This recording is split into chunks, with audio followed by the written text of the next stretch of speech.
What's going on, my fellow cronians? Welcome back to another LolCow TCG deck building video. And in this one, look, I know we're doing it a bit different. This is an IRL deck build.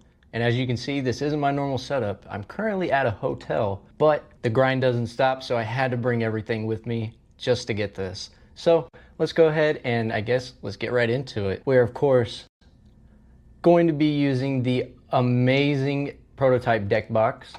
And we have the blue one here. Currently nothing in it, but soon we will fill this thing up. There were 4 colors, green, red, blue, and silver, and there was only 5 made of each color. And I just so happen to have a blue one. Get that? Bink. Let's have him open on the side over here and we'll fill it as we go. So, since we are doing a IRL deck build, that means the first thing that we have to do, which we don't do in TTS, we gotta start with our tape deck. So right here, I just have some basic tapes. And then here we go, 8, our nice golden tape.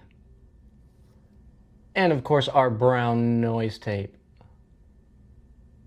So let's go ahead and grab our 10 tapes that we got right here, our lustrous little 10 tapes. And that's going straight to the deck box. Well, first thing done. Now, as I always like to do, you know how we like to start it off with the cards that we are limited to only 1 per deck. And again, we have limitations here. I don't have every card like I do in TTS, so we're not gonna have the full amounts that we're allowed or the same cards. But for what I do have, I think it's pretty good. So, of course, with our 1 allowed per deck, we have this Raxmas Arrives. And we also have the Pickle Quest. There we go, he's got them in there like so. Alrighty, so moving on to our magic cards. We are going to be taking 1 Flip the Bird.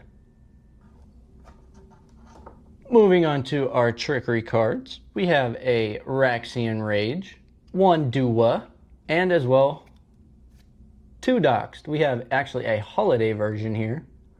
And we have the standard full art. Our trickery cards are Dunskies. Now, next up, we have something a little special. Not sure if I'm going to keep this specific one in the deck because I have more cards of this, and that'll be the same with a couple of these other cards. I might just be flexing a little bit right now, but the signed Puff Cemetery by McFrog himself. Look at that. Absolutely beautiful.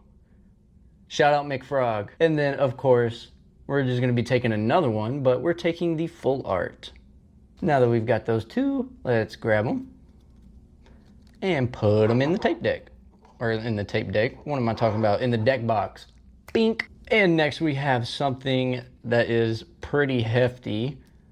So a lot of these cards are going to be from the Horror House series because that's just what I personally have a lot of. But let's go ahead and get into it. So we have the holiday version of the Night of the Living Dead. Full art, I should say. This is the full art. And this is the standard art holiday version. And we have the regular version. Moving on to Goblin's Play. Here we have the holiday art. The regular art. And I believe another one. Yep, just another regular art. Moving on to the Chris Chanstein. Of course, we have that horror border one that looks absolutely perfect. That yellow just makes everything pop out so much more, especially that yellow Sonitude token right there. That medallion, tremendous. That's the first one. We have the alternate art Chris Chan, pretty much like a pumpkin.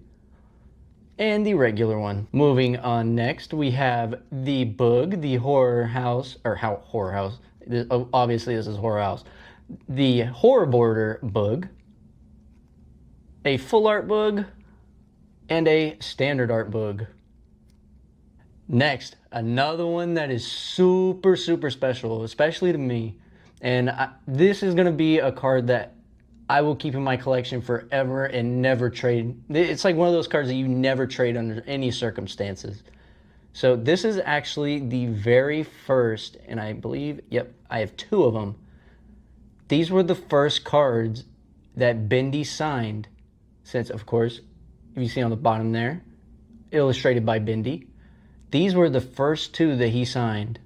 So big shout out to Bendy. I will forever cherish these things, and I just thank you so much. So this is the full art version of our Dannibal Lecter, the horror border. And of course, I believe this is the alternate version, but this may be a little hard to see, but look right here. You see that H? Follow it across. H-E-L-L-O, and then on the bottom, G-R-A-C-E. A little hard to see, but it says Hello Grace, and that's stamped into the foil. Just a little nice thing that I like. And next we have the Bo Blackstick Avenger, and we have the full art holiday variant here, the standard holiday variant, and the standard version. Moving on to our Bog Witch. Look at that. So we have the full art, the holiday standard art, and lastly, the regular art. This one's a little hard to see with that foil. Look at that.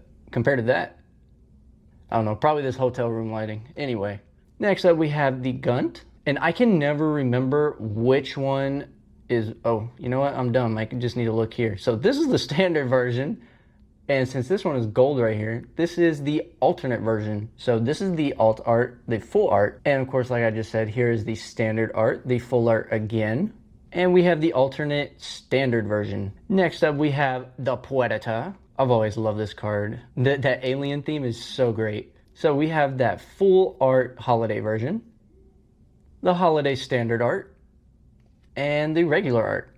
So this is one big beefy stack of cards right here. But we're not done.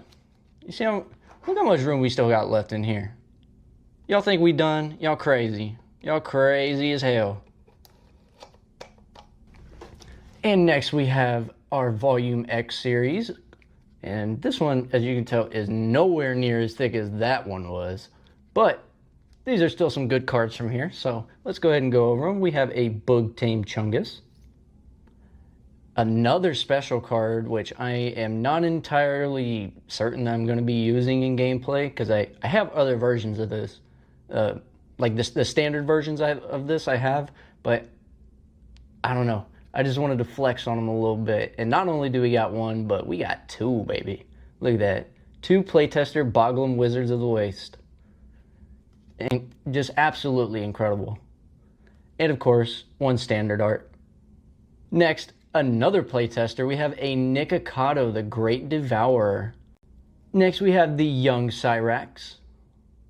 Unfortunately, this I am a little sad about, because I figured that I actually had more, but I don't. So I only have 1 Puff the Bearded Dragon. And moving into 1 Holiday 23 card, we have a Primetime Danderson. And for our last, oh, I'm sorry, we have 2 more cards. Y'all obviously know what this is going to be. Seaside Sonichu. Such a great card, especially with that 2 tape cost in early game. Game changer. And last card, we have the Steamboat Rax promo. So that is it for our little Volume X. And I don't know why I threw the promos in there. I have another stack for those. But anyway, we already went over them. So let's put those in here. And next we have, boom, 1 Lorax. Just a very nice card that I have recently started using, and I actually like using this card very, very much. And coming up next, we have some of the Valentine's cards. So, just to flex on them a little bit, we're doing 1 Pink Hollow, as well as 1 standard art for LolCow Live. For Queens, we are doing, again, 1 Pink Hollow. And our last Valentine's card, 1 Pink Hollow LolCow Cafe, and 1 standard art. So let's go ahead and put these up in here real quick, maybe, let's see. We're gonna get it, we're gonna get it, there we go, and boom. And lastly, coming in, oh, don't move. For our last 3 cards, we are going to be taking 1 Xylee promo, as well as 2 of these Becky Boop cards from the very newly released St. Patrick's bundles. I know that we have everything we need in this deck box right now, right? Also, look at this. Look how many cards are in there. Look, there's hardly any movement. There's a space for dice, which, as you can see, I have some dice here. which these are not any sponsored product, but you can literally look up the cow game on Amazon and find these for like 10 bucks. And I was like, you know what? The theme fits, so that's probably not even straight, but who cares? Woo! I thought that was gonna spin. There we go. Yeah, we can make it spin. So I know that we just went over all the cards and everything that we are taking with us, but we didn't talk about any of their abilities. So give me just a second. Let me bring everything in here, back out onto the field, and then we'll go right over them. See you in just a second. Okay, cool. So now that we have our tapes, our 2 cards that were limited to only 1 per deck, Magic and Trickery, and as well as our Ding cards, let's go ahead and go over them. So we're gonna start with our tape cards actually. So this is a golden tape. And for anybody that doesn't know, so as you can see, there is a 1 tape cost to play this card. Each of the standard generates 1 tape point. With this golden tape, we can generate 2 tape points, with the only caveat being that we lose 30 health points for every time we use this. Our next tape card, we have the brown noise tape. With this, we can spin it to generate 1 tape, just like a standard tape, or we can spin it and scrap it to place any target tape on our player's side to the bottom of their deck. And of course, we have those tape cards that just generate 1 tape, and you need 10 tapes in order to create a tape deck. So we have 8 standards, 1 brown noise, and 1 golden. So that is our 10 tapes. So we are stacked and ready to go. Back in the box. Alrighty, our next cards that we're gonna be doing are these 2 beautiful cards right here. We have the Racksmith Arrives. You can draw 3 cards, gain 50 life points, deal 50 damage to any player, and send any character to the owner's scrap pile. And for our next one, we have the illustrious Pickle Quest, which this lighting in this room is making it hard to see these darker looking cards, but there's our Pickle Quest. We can search our deck for any card and add it to our hand, then shuffle our deck. So let's grab those 2, again, put them right there in our tape deck. Moving on to our Magic card, we have 1 Flip the Bird. And with this one, we flip the bird at up to 2 target characters that our opponent controls and return them to their owner's hand. Oh, let's see, what do we want to start with? Of course, McFrog. We want to start with these Dins. Again, just that beautiful autograph right there. I know it's a little hard to see, but thank you again, McFrog. Alrighty, so whenever a character with Puff in its name or a companion type character is sent to the scrap pile from the field, you instantly return it to the field spun without having to pay that tape cost for it again.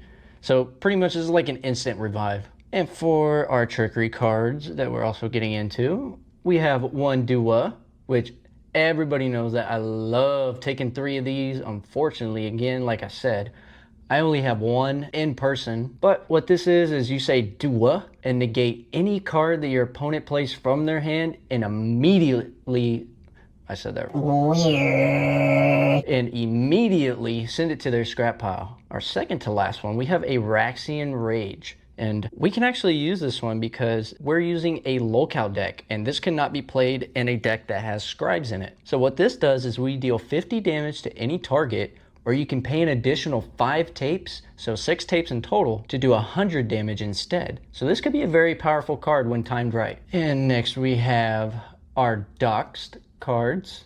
Target player reveals their hand, and you choose any card and send it to their scrap pile. But the only caveat with this, just like our golden tape, we lose 40 life points every time we want to play one of these. And let me go ahead and grab our character cards. Did y'all hear that? What was that? Is it coming from here? Y'all hear that knocking, right? I mean, oh, I hear something in there. Oh man. Y'all ready? Let's see what's in here. Oh my goodness. Look at that. Look at that. How could I forget? How could I forget to not grab these chili slops and add them to our tape deck? Our freaking deck box. How could I forget? So anyway, we have a absolutely beautiful TV border, Conway Chili Slot Massacre. The Conway Chili Slot Massacre again, the horror border, and the holiday art. And of course what this one does, and everybody knows what I like to say, it is just like a server outage, with the only difference being that this scraps everything but Chungus characters. So you already know we immediately need to take all three because that is the current limit. Again, we're in a Chungus era. So we're going to be taking all three that we can. Anyways, we're going to get our character cards out here. So give me just a second. Alrighty, so now that we've got all of our character cards, well, not all, but this is just half. I'm working with a small space, so we'll do another round in just a second. But to start us off, boom, beautiful Seaside Sonichu. That hollow on there is just absolutely gorgeous. And this character has dash on him, which means that whenever we play him, he can immediately attack. And he cannot be involved in beatdowns with any CWC type characters. So we have some CWC characters in this deck, and I'll be sure to bring that up. But any Chris Chan type card, this cannot attack. So we have our Primetime Danderson with dash on him, and he cannot be intercepted by more than one character during a beatdown. I wonder what should I do whenever I'm putting these cards in there? Should I speed it up or? Alrighty, moving on to our Puff here. Our Puff the Bearded Dragon. He is a Boglum familiar, so keep that in mind. So whenever you play him, everything on the field that is a Boglum type character instantly gains plus 30 health. And he also has dash and leap on him. So again, that dash means that we can attack as soon as we play him. And also he has leap. So best example I can give for leap is, imagine he's sitting up in a little bitty tree right here, and Mr. Boglum Wizards of the Waste, our King Cobra, is trying to call him down, but he's looking down and saying, sorry dog, you ain't got reach, you can't touch me. That's pretty much what that means. Leap, he is like off in a little corner and nobody can attack him, but he can still attack unless we have a character that has reach. So, same scenario, homie up in the tree. Now this character doesn't have reach, but we just grab him and whoosh, boom. There you go. Stupid visual, but I don't know, whatever. So that is our Puff the Bearded Dragon. Next up, we have the Young Cyrax, and this is a legendary troll, which trolls can be in Scribe and LolCow decks. So the ability on this character is that we can sing the phrase, I'm gonna beat my grandma tonight, and then we can make a copy of any goblin type character on the field. Or instead of doing the ability, we could just keep him on the field and we could just use him as any other character with that 50 attack and 70 health. But this is really maybe a good ability to use when, let's say that 70, he's brought down to 20, he's brought down to 10, you know, what at 50. If we have another goblin type character on the field, we can say that grandma phrase and instantly turn him into one of those with full health again. Now, the only thing is that he won't still have, you know, these Young Cyrax stats, because he will be a copy of, let's just say it was this Nikocado, however the hell you say his name. He would have this character's abilities plus their attack and health. Alrighty, and speaking of that Nikocado, that is the one that we have up next, the Nikocado the Great Devourer. When this character enters the field, all characters deal double damage equal to their health instead of their power. So that 100 health that he has would do 100 damage, but the only thing is that we cannot attack with this guy, since this 0 attack would then become 0 health. So he would instantly die. And next up we have the Boglum Wizards of the Waste. And we have 3 of these guys. We wave our hand and say Circle of Protection to prevent the next damage dealt to a target character. And we can only use this once per turn. So essentially we can put a shield on any of our characters for 1 turn. Next up we got our Boog Tame Chungus. Of course, another Chungus type character. And he has Overrun on him, which Overrun means that, let's say that we're attacking this guy right here, and our other one decides to intercept that damage because they're about to die or what have you. If we have enough damage to deal to take him out, whatever the excess damage is, we would still do to that original intended target. So that's what Overrun is. And with this character, when it declares a beatdown, it must be intercepted by any opposing character if they are able to. Next up, we have our Lorax, a goblin character, which again, with that Young Cyrax, if this was out on the field, we could actually make another copy of this Lorax. We just have to sing that grandma phrase. And this has dash and cheap shot. Y'all already know what dash is, but cheap shot, again, let's say that we were attacking this character right here. Let's actually bring it up. Let's say our LolRax is attacking our LolCow Cafe right here. You see how that 20 damage and this does 40 damage? That 40 damage would hit, and since we have the cheap shot, it's like, boom, whoa, and then we would like run away. So this guy had no chance to do any damage back. And with the ability on this, whenever this would take damage, we flip a coin. If the result is heads, prevent that damage.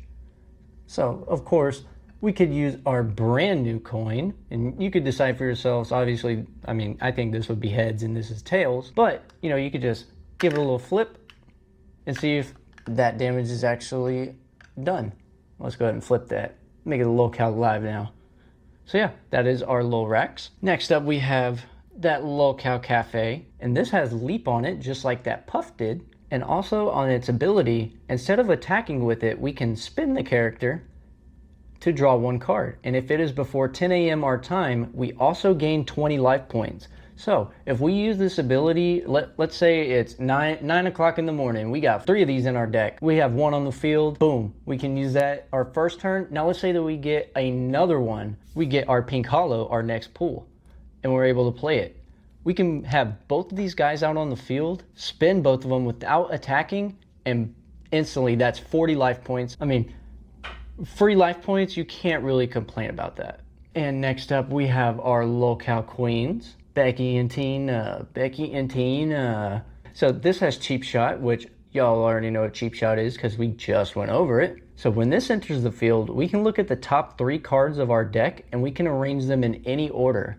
So let's say this is LolCow Live. I'll actually cover this really quick and then explain that. So with this LolCow Live, whenever it enters the field, all of our chibi characters gain +10/+10. Let's say that this is our 3rd card that is from the top on the deck. We play this, we look at our top 3 cards and we're like, oh my goodness, hey, this could really help me. We can put that on the top of the deck, and on our next turn, we can pull it out and be like, whoa, we got the card. Immediately play it, +10, +10, +10, +10. And also if we got that one out on the field as well, +10, +10. And also, since this is the same card, it would also add that +10. So actually it would be +20, +20, 20, 20. And then on, again, these cafe cards, 20 and 20. Forgot one thing. These actually have Immortal on them. So that's pretty cool. We got our Boogie 2988, Kimi Weemy, and Wingo Bingo. So let's start with our Xylee promo. Cheap shot. When this enters the field, we can flip a coin. If we win the flip, which means we have to call heads or tails beforehand, we can search our deck for a character with Lucky in its name and put it straight into our hand. So we played this little sucker right here. We grab our coin, give a little flip, tails. And of course we would have had to call that before we actually looked what it was. And if we were right, we said tails and it was tails. That means that we could grab one of these other lucky cards. Let's put that back. Grab one of these other lucky cards and boom, straight into our hand. And speaking of the next card, this is the Lucky Becky Boop. She has Stalker on her, which means that she can be played on either our turn or our opponent's turn. And again, she just has the same ability as that Xylee card does, with the only difference being their keyword abilities, Stalker and Cheap Shot. And we're not done yet, We have the Steamboat Raxi promo. He is another goblin type character, and when this enters the field, we say moo moo, and both players lose 20 life points. Whoo! Now comes the big boys, so I'll see you in just a second. Alrighty, so moving into the last of our cards. These are going to be the rest of our Horror House cards, so let's go ahead and get started. What are you doing? You stay over there. Wait your turn. So we have the Knight of the Living Ed, and when Knight of the Living Ed enters the field, we can search our deck for any LolCow character and put it into our hand, then shuffle our deck. So pretty much every card that I've shown that is a character card is a LolCow. So if we ever need a certain one for a certain situation, if we have one of these, play that sucker down, and you can immediately search for that character you need. And next up, we have that Goblins play. This has dash on it, and once per turn, we can say, "Hi, I'm Raxi. I'm your friend till the end. and return this to our hand straight from our scrap pile. So every time that this thing is killed off, we just repeat that phrase of, "Hi, I'm Raxi, I'm your friend till the end," and immediately grab it straight from the scrap pile back into our hand. And of course, we're going to be taking the maximum of these we can, which is very nice with that 2 tape cost. And next up, we got the Chris Chanstein, which this is also a character that Seaside Sonichu cannot attack because he is a CWC character, of course. Just like, or sort of kind of like our Lorax. We moan like the undead to call this character from our scrap pile as though it was in your hand. So again, whenever it's hit and gone to the scrap pile, we moan like a zombie and immediately comes back to our hand. And we can play it again. And with only a 2 tape cost, that is a very good ability. Last one for this row, we have the Bug, which instead of attacking, we can actually spin this guy and place the target character that we want under this. And it immediately adds the attack and health to the Bug. Let's say that we were to grab one of these from our opponent and put it under the Bug because we use that ability. The attack would then turn to 60 because this 50 would be added onto the 10, and this 50 would be added on to the 80, which would bring it to 130. Also, the other good thing about this, we can stack this. So we can have like 5 characters under this thing and just immediately make this thing like overpowered. So that is, again, why we're going to be bringing 3 of them. Very good card, very good card. And next up, we have the Boblaxic Avenger. And this guy has reach on him, which remember how we were talking about that leap earlier? This guy has reach. So that puff that was sitting in that tree that the Boggling Wizard couldn't get, this guy can just look up there and go, "Oh, I got you, bro." Bink! And when this enters the field, we place a target card from our scrap pile on top of our deck. So if we had a really good card that finally our opponent was able to defeat in a beatdown, if we played this Boblaxic Avenger right here, we can go, "Haha, buddy," and immediately search for that card again, pull it out of the scrap pile, and right back onto the deck. Man, we are getting stuffed in this deck box right now. And I believe we're just over 50 cards, so we don't have like a super crazy amount of cards in here or anything. So next we have the Bog Witch. This has Stalker on it. And when this character enters the field, if let's say that our opponent has that Puff Cemetery out on the field, that is a den, we can play this Bog Witch to instantly ban any target den on the field. So instead of our opponent being able to constantly revive those puffs or whatever have you, we can immediately play this, take out that den, and all those cards are going to now be stuck in that scrap pile forever. Next up, we have the Gunt, and this is another character with reach on it. So instead of attacking, we can spin and scrap a Chungus type character to deal 60 damage to any target. So one good thing about this ability, although you are losing a character, this is sort of like a Raxian Rage, where we can deal that damage to the opponent and they can't block it. They immediately have to take that 60, whether they like it or not. And of course, it's got Chungus in that title, which will always be safe from our lovely Chili Slops. And coming down to our last card, folks, we have the Poetata. Unfortunately, this is not a Chungus, but I really feel like this should be a Chungus. So this is Stalker again, and when this enters the field, we touch a character that our opponent controls and return it to their hand at the start of the outro of this turn. So let's say that our opponent had 2 Poetatas on the field, right? We can grab this, we can play it out. We can say, you homie, your face is too big on this card. You need to go away. He would still be there until we're done playing our turn. And as soon as our turn is done, boom, that card goes straight back to the owner's hand. And they would have to pay that 3 tapes to call it back out onto the field. Of course, remember that this is only a prototype, so this isn't going to be extremely perfect, but I mean, they're not really moving around in there too much. I know that there's that gap right there, but that's pretty much all they're moving, is just that little bitty gap. And of course, we have our 4 dice, and we can just drop right in there. And of course, our lovely coin, which next prototype, that we do of these deck boxes, we definitely need to think about adding some type of slot for a coin, or maybe a holder, or like one of these, just make it a coin holder, 2 coin holders. Like there's so many ideas that I'm sure the team is thinking of that they could soon come up with. Well, anyways, this has been my IRL deck building video. I really hope you guys enjoyed this one, and I'll see you in the next one. See ya.